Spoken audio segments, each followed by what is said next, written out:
পরের কষ্টে হাসে যারা, তারাই থাকুক সুখে।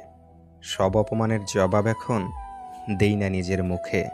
বৃথা তর্কে যাওয়ার চেয়ে চুপ থাকাটাই শিখি। খারাপ ভালোর জবাবগুলো সময় দেবে ঠিকই।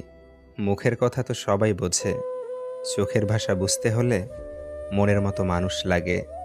ভাগ্যটাই যখন নিজের বিপরীত, মানুষ তখন কষ্ট দেবে, এটা অত্যন্ত স্বাভাবিক। যখন কারো দুর্বলতার প্রকাশ ঘটে, তখন অতি ক্ষুদ্র পিঁপড়েটিও তাকে দংশন করে।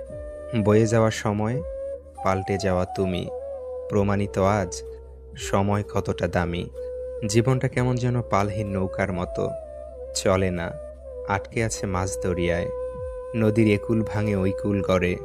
নদী কি আর বুঝতে পায়, যার ভিটা যায় সেই বোঝে হায়, তার যন্ত্রণা কতটা সীমা ছাড়ায়।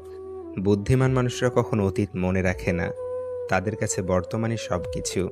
অতীতকে মনে রেখে কষ্ট পায় শুধু বোকা মানুষগুলো।